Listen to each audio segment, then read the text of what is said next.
ತೆಲಂಗಾಣ ಮಾಜಿ CM K Chandrashekhar Rao ಅವರ ಪುತ್ರಿ ಕೆ ಕವಿತಾ ತೆಲಂಗಾಣ ವಿಧಾನಸಭೆಯಲ್ಲಿ ತಮ್ಮ ಕೊನೆಯ ಭಾಷಣ ಮಾಡಿ ತಮ್ಮ ಎಂಎಲ್ಸಿ ಸ್ಥಾನಕ್ಕೆ ರಾಜೀನಾಮೆಯನ್ನು ನೀಡಿದ್ದಾರೆ. ಇದರೊಂದಿಗೆ ತಮ್ಮದೇ ಆದಂತಹ ಹೊಸ ಪಕ್ಷ ಘೋಷಿಸಿದ್ದಾರೆ. ಇವರು ಕಳೆದ ವರ್ಷ ಬಿಆರ್ಎಸ್ ಪಕ್ಷದಿಂದ ಉಚ್ಚಾಟನೆಗೊಂಡಿದ್ದರು.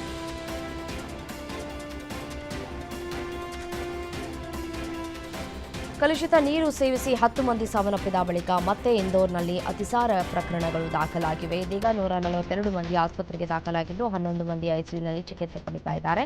ಭಗೀರಥಪುರ ಪ್ರದೇಶದಲ್ಲಿ 9,000ಕ್ಕೂ ಹೆಚ್ಚು ಜನರನ್ನ ತಪಾಸಣೆ ಮಾಡಿದ್ದು 20 ಹೊಸ ರೋಗಿಗಳು ಪತ್ತೆಯಾಗಿದ್ದಾರೆ. ಮತ್ತೆ 142 ಮಂದಿ ಆಸ್ಪತ್ರೆಗೆ ದಾಖಲಾಗಿದ್ದು ಚಿಕಿತ್ಸೆಯನ್ನು ಪಡೆದುಕೊಳ್ತಾ ಇದ್ದಾರೆ.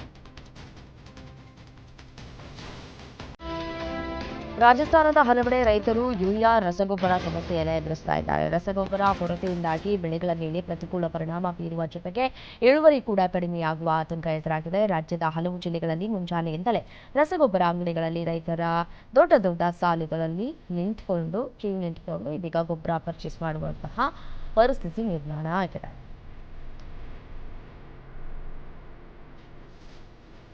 ಇರಾನ್ನಲ್ಲಿ ನಡೀತಾ ಇರುವಂತಹ ಹಿಂಸಾತ್ಮಕ ಪ್ರತಿಭಟನೆಗಳ ಮಧ್ಯೆ ಇರಾನ್ಗೆ ಅನಗತ್ಯ ಪ್ರಯಾಣವನ್ನ ಮಾಡಬೇಡಿ ಅಂತ ಭಾರತ ವಿದೇಶಾಂಗ ಇಲಾಖೆ ಭಾರತೀಯ ನಾಗರಿಕರಿಗೆ ಸಲಹೆಯನ್ನ ಕೊಟ್ಟಿದೆ.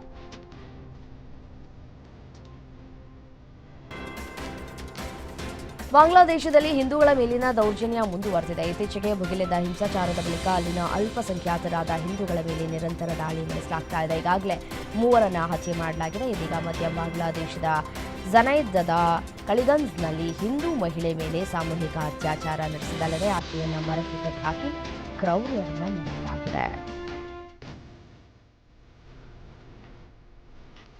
ಮತ್ತೆ ಭಾರತದ ಮೇಲೆ ಅಮೆರಿಕ ತೆರಿಗೆ ಏರೋದಕ್ಕೆ ಮುಂದಾಗಿದೆ. ರಷ್ಯಾದೊಂದಿಗೆ ತೈಲ ಒಪ್ಪಂದವನ್ನು ಕೊನೆಗೊಳಿಸದಿದ್ದರೆ ಭಾರತ ಆಮದು ಮಾಡಿಕೊಳ್ಳುವಂತಹ ವಸ್ತುಗಳ ಮೇಲೆ ಹೆಚ್ಚಿನ ಸುಂಕವನ್ನು ವಿಧಿಸಲಾಗುವುದು ಅಂತ ಡೊನಾಲ್ಡ್ ಟ್ರಂಪ್ ಎಚ್ಚರಿಸಿದ್ದಾರೆ.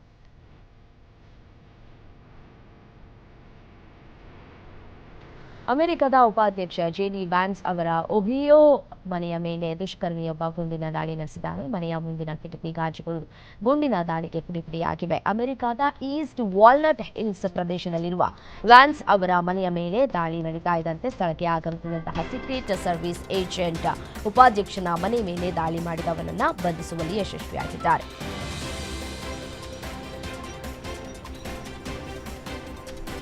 ವೆನೆಜುವೆಲಾದ ಅಧ್ಯಕ್ಷ ನಿಕೋಲಸ್ ಮಡುರೋ ಬಂಧಿಸುವ ಸಲುವಾಗಿ ಅಮೆರಿಕ ನಡೆಸಿದ ದಾಳಿಯಲ್ಲಿ 32 ನಾಗರಿಕರು ಮೃತಪಟ್ಟಿದ್ದಾರೆ ಅಂತ ಕ್ಯೂಬಾ ಸರ್ಕಾರ ತಿಳಿಸಿದೆ. ಮೃತರ ಗೌರವಾರ್ಥ ಇಂದು ಶೋಕಾಚರಣೆ ನಡೆಯುತ್ತಿದೆ.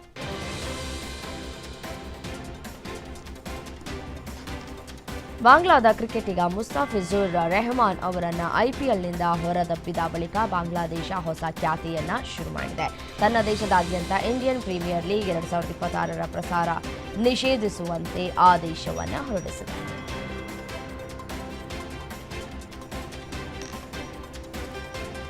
ಭಾರತ ಅಂಡರ್-19 ಮತ್ತು ದಕ್ಷಿಣ ಆಫ್ರಿಕಾ ಅಂಡರ್-19 ನಡುವಿನ 2ನೇ ಯೂತ್ ಏಕದಿನ ಪಂದ್ಯ ಬೆನೋನಿಯಲ್ಲಿ ನಡೆಯಿತು. ಭಾರತದ ನಾಯಕ ಹಾಗೂ 14 ವರ್ಷ ವಯಸ್ಸಿನ ವೈಭವ್ ಸೂರ್ಯವಂಶಿ ಈ ಪಂದ್ಯದಲ್ಲಿ ಅತ್ಯುತ್ತಮ ಪ್ರದರ್ಶನವನ್ನು ನೀಡಿದರು.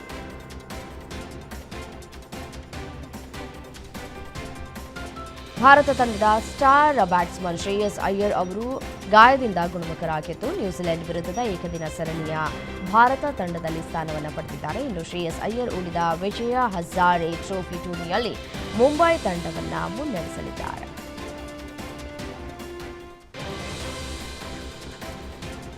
ಮೊಹಮ್ಮದ್ ಶಮಿ ಮತ್ತು ಅವರ ಸಹೋದರ ಮೊಹಮ್ಮದ್ ಕೈಫ್ ಅವರಿಗೆ ಭಾರತ ಚುನಾವಣಾ ಆಯೋಗ ನೋಟಿಸ್ ಜಾರಿ ಮಾಡಿದ್ದು ಕೋಲ್ಕತಾದಲ್ಲಿ ಆಯೋಗದ ಅಧಿಕಾರಿಗಳ ಮುಂದೆ ಹಾಜರಾಗುವಂತೆ ಸೂಚಿಸಿದೆ. ವರದಿಗಳ ಪ್ರಕಾರ ಕಳೆದ ವರ್ಷ ಡಿಸೆಂಬರ್ 16ರಂದು ಪಶ್ಚಿಮ ಬಂಗಾಳದಲ್ಲಿ ಪ್ರಾರಂಭವಾದ ಮತದಾರರ ಪಟ್ಟಿಯ ವಿಶೇಷ ತೀವ್ರ ಪರಿಷ್ಕರಣೆಗೆ ಸಂಬಂಧಿಸಿದ ಪ್ರಕರಣಕ್ಕೆ ಸಂಬಂಧಪಟ್ಟಂತೆ ನೋಟಿಸ್ ಜಾರಿ ಮಾಡಿದೆ.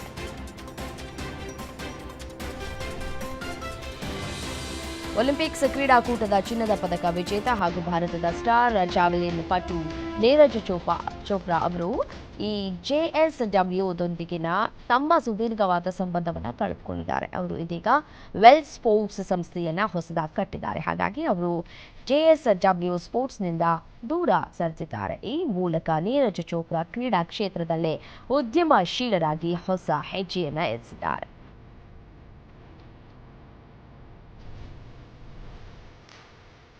ಅಖಂಡ 2 ಚಿತ್ರ ಥಿಯೇಟರ್ನಲ್ಲಿ ಅಬ್ಬರಿಸಿದ ಬಳಿಕ ಯಾವಾಗ OTTಗೆ ಬರುತ್ತೆ ಎಂಬ ಚರ್ಚೆ ಸುಮಾರು ದಿನಗಳಿಂದ ನಡೀತಾ ಇದೆ. ಇದೀಗ ಈ ಎಲ್ಲಾ ಪ್ರಶ್ನೆಗೆ ಉತ್ತರ ಸಿಕ್ಕಿದೆ.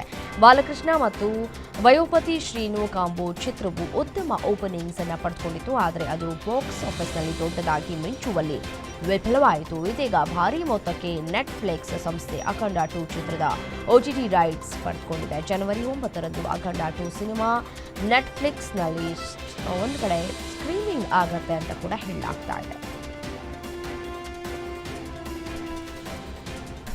ದಳಪತಿ ವಿಜಯ್ ಪ್ರಮುಖ ಪಾತ್ರದಲ್ಲಿ ನಟಿಸಿರುವಂತಹ ಜನನಾಯಕನ ಜನವರಿ 9, 2026ರಂದು ಥಿಯೇಟರ್ಗಳಲ್ಲಿ ಬಿಡುಗಡೆಯಾಗುವುದಕ್ಕೆ ಸಜ್ಜಾಗಿದೆ. ಈ ಮಧ್ಯೆ ಇದೀಗ ಜನನಾಯಕನ್ ಚಿತ್ರಕ್ಕಾಗಿ ದಳಪತಿ ವಿಜಯ್ ಪಡಿತಾ ಇರುವ ಸಂಭಾವನೆ ಎಲ್ಲರನ್ನ ಹುಬ್ಬರಿಸಿದೆ. ತಮ್ಮ ಕೊನೆಯ ಚಿತ್ರದಲ್ಲಿ ನಟಿಸಿದ್ದಾಗಿ 230 ಕೋಟಿ ರೂಪಾಯಿಗಳ ಸಂಭಾವನೆಯನ್ನ ಪಡೆದಿದ್ದಾರೆ ಅಂತ ತಿಳಿದು ಬಂದಿದೆ. ಈ ಮೂಲಕ ವಿಜಯ್ ಭಾರತೀಯ ಚಿತ್ರರಂಗದಲ್ಲಿ ಅತಿ ಹೆಚ್ಚು ಸಂಭಾವನೆ ಪಡೆಯುವ ನಟರಲ್ಲಿ ಒಬ್ಬರು ಎಂಬ ಖ್ಯಾತಿಗೆ ಪಾತ್ರರಾಗಿದ್ದಾರೆ. ರಾಕಿಂಗ್ ಸ್ಟಾರ್ ಯಶ್ ಅಭಿಮಾನಿಗಳು ನೆಚ್ಚಿನ ನಟನ ಹುಟ್ಟುಹಬ್ಬವನ್ನು ಅದ್ದೂರಿಯಾಗಿ ಆಚರಿಸೋದಕ್ಕೆ ಭರ್ಜರಿ ತಯಾರಿ ನಡೆಸಿದ್ದಾರೆ. ಜನವರಿ 8ಕ್ಕೆ ಯಶ್ 40ನೇ ವಸಂತಕ್ಕೆ ಪಾದಾರ್ಪಣೆಯನ್ನು ಮಾಡಲಿದ್ದಾರೆ. ಹೀಗಾಗಿ ಬೆಂಗಳೂರಿನಲ್ಲಂತೂ ಹುಟ್ಟುಹಬ್ಬದ ವಿಶ್ ಕಾರ್ಡ್ ಬ್ಯಾನರ್ಗಳು ರಾರಾಜಿಸುತ್ತಿವೆ. ಮತ್ತೊಂದು ಕಡೆ ಹಲವು ಕಡೆ ಈ ಯಶ್ ಬ್ಯಾನರ್ಗಳು ರಾರಾಜಿಸ್ತಾ ಇದ್ದು ಭರ್ಜರಿಯಾಗಿ ಹುಟ್ಟುಹಬ್ಬ ಆಚರಿಸೋದಕ್ಕೆ ಪ್ಲಾನ್ ಮಾಡೋದಕ್ಕೆ ಸಜ್ಜಾಗಿದ್ದಾರೆ ಅಭಿಮಾನಿಗಳು.